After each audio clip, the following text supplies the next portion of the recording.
absolute favorite things is going down the road and finding a turtle. I was a little disappointed. Oh, it's a boy. I was a little disappointed because I was coming home and it's raining and we got storms and stuff, and that very often leads to box turtles moving around. And so we're gonna look at him for a second. Car's vibrating. Hey dude, I have terrible camera skills, but one of these days. See the red eyes? That right there tells us this is a southeastern box turtle and it is a male. The other thing about him is that his shell is way more flat than a female's. And when we turn him upside down, his plastorn, which is the name of this bottom shell, is got an indentation on it, it's concave. And that is because he's a male and he does not have a need for eggs. The female shell is a little more domed. And if you noticed when I found him, wait, let's see if I can tell. All right, I'm not going to right now, but I don't know if this is I think this is a fairly young turtle. I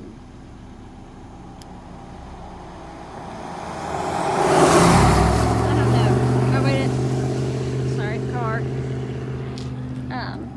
Just really don't want to make him feel bad, but yeah, I'm thinking this guy's probably under 15, which is that they can't breed until then, till they're about 15. I'm thinking maybe younger than that, like 4 or 5. That's just glancing at the rings, and I didn't take time to count them all. But if you noticed, he was on the road over here heading this direction.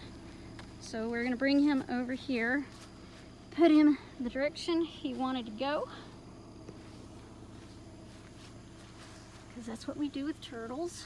They live basically in a 1 mile square radius, and so of where they're born, they live their lives out in the same basic spot. So it's very possible that I've picked this turtle up before or will pick it up again. I have some that I know I've picked up before, that I have found before and said hello and goodbye, and but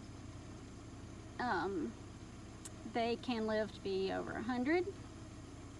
Really don't know exactly how old they can live, because they sometimes outlive us, or cars squish them on the road or something eats them. But they, like I said, they don't breed until they're over 15 or over, which makes it really, you know, if they die young, you know, then it makes it hard for the species to keep going. And but anyway, yeah, that is a male southeastern box turtle. And there's one more important thing I wanted to say, but I don't remember what it was.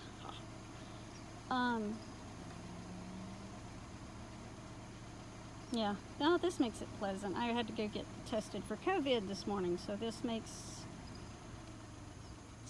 brightens my day. Hey dude, you're gonna stick your head out, aren't you? Stick your head out. Oh, you're a pretty boy. So when helping a turtle across the street, always put them in the direction they are going to be going.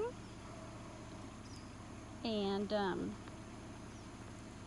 you know, they're not pets. They do not need to be pets. They do not keep well. It is hard to find what they need food-wise, and I have made a fatal mistake once, and you don't want to do that. The camera. I think the neighbor, the neighbor's dogs don't go after him.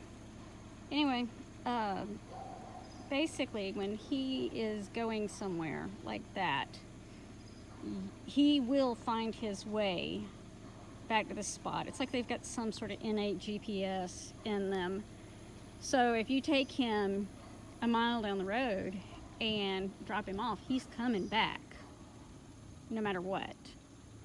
And that goes for male, female, whatever, but they're gonna come back. And that's how a lot of them get hit by cars, is because they're heading for their home territory and they were moved from it and all. I could move him from that spot down my driveway and he would come back this way.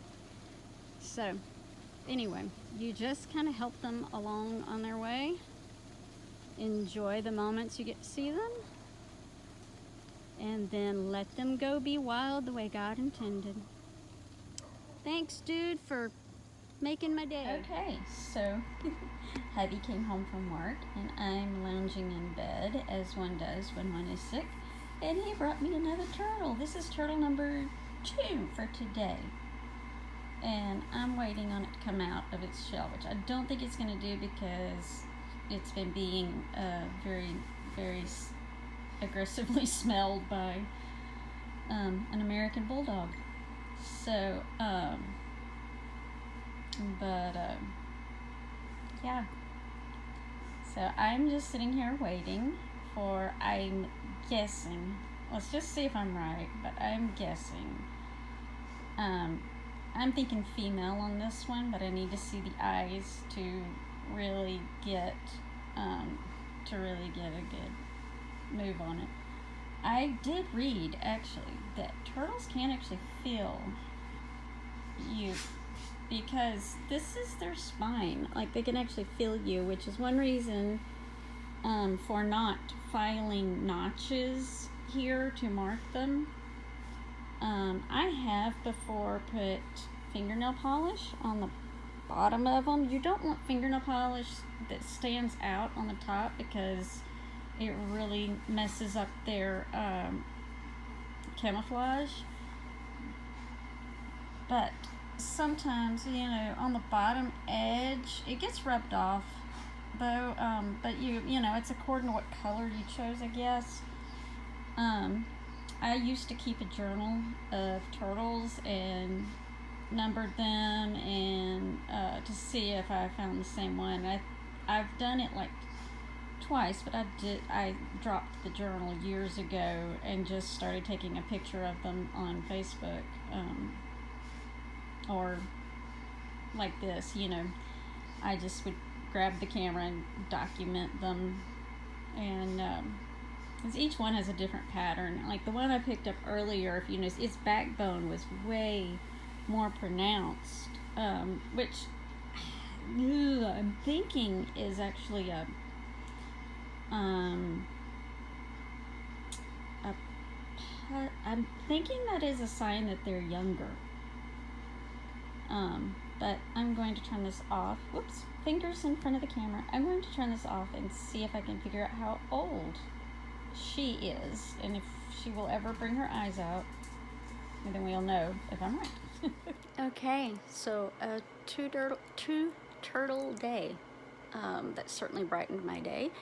I had the Rona test this morning because I've been sick, and it could be in any number of things, but because it's respiratory type stuff and all, I've been loaded up with the Vicks Vapor Rub and cough syrup and prednisone and all sorts of stuff.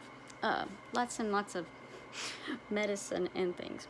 But anyway, I'm taking this channel in a new direction, sort of. Hoping you guys will be patient with my videography skills, because they're zilch. It's not good. Not a photographer. I just have things I want to share, and mostly rural lifestyle and mysteries. I'm a storyteller at heart and a mystery writer, and I find that there are mysteries all around us, unsolved and things like that, that are really fun to look into, and we'll be looking into some of those as I also share with you the things around, there comes a dog, around our barnyard. And honestly, with chickens and ducks and 3 dogs, and hopefully soon we'll be able to buy some hens so we can have some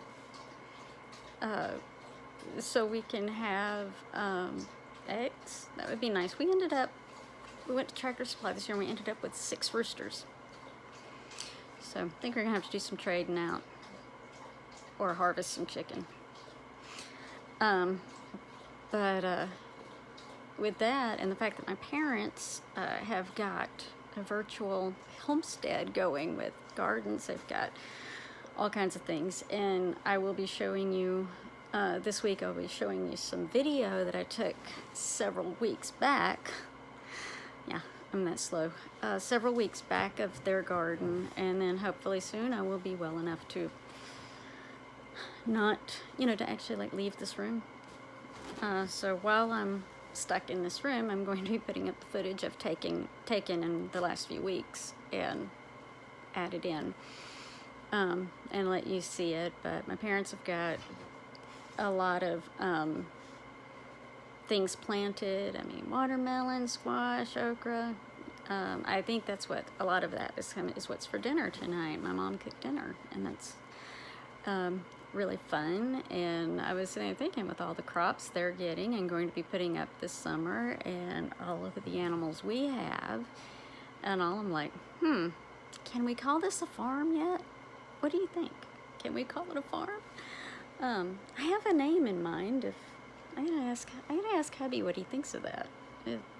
I think a farm would, calling it a farm would be great. I've never called it that because our animals are mostly for pleasure and stuff. They're not really other than getting eggs. We've never harvested anything much.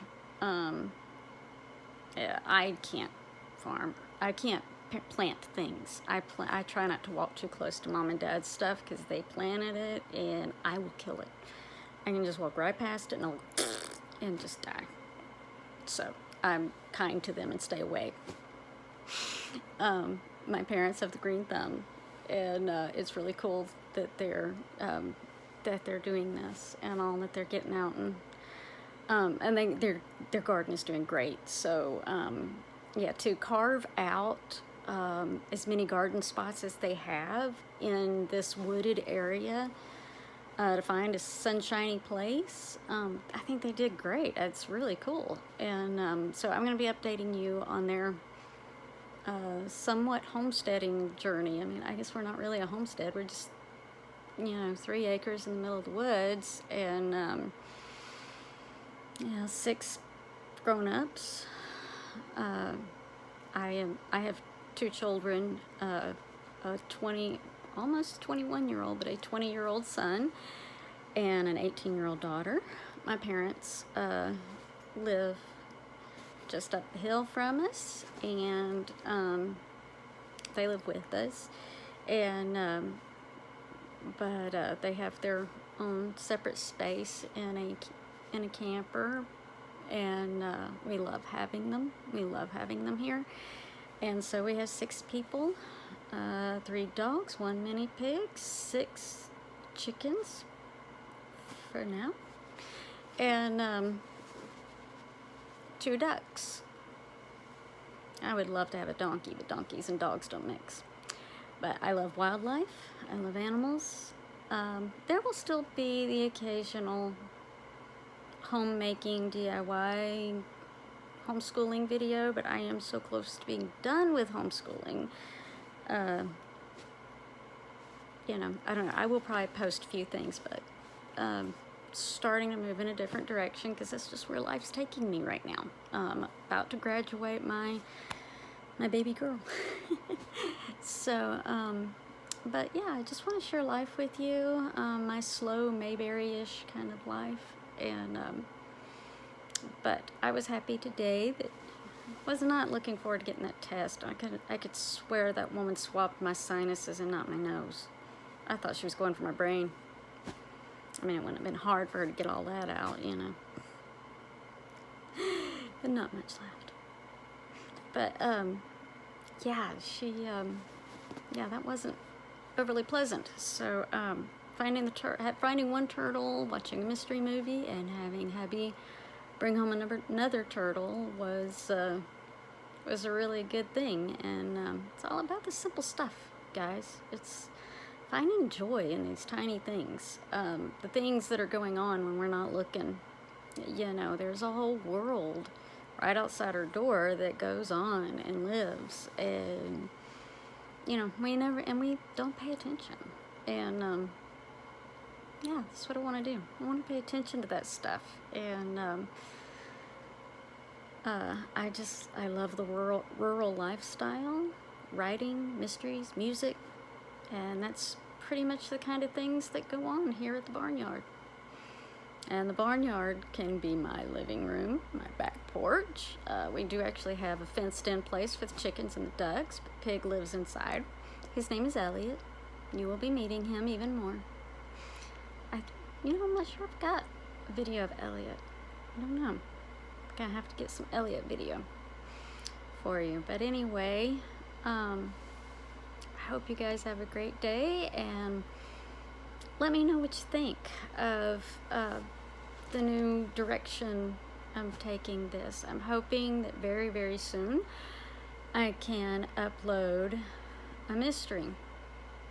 I plan to have it at maybe Thursday or Friday. Oh wait, that's tomorrow. Tomorrow or the next day. And it's The Murder at Starr's Mill. And it's a local mill here. It's a true story. And thought I'd take you there and tell you about it. I actually filmed it before I got sick, so I could go there then. So, and later on there will be more mysteries just like it, and stories that I just tell. If you're looking for something that's just a good laugh, I have a video on my channel. If I can figure out how, I'll link it to the bottom wherever it goes. And that's just silly stories that are true to the absolute best of my knowledge, of funny stories that happened at funerals, because I have a sick sense of humor and I found it funny. I don't know who else has a sick sense of humor and would find it funny, but if you know somebody like that, please tell them about me and my sick sense of humor. And so if you enjoy it, like, subscribe. I'll appreciate it a lot. Thanks. See you later.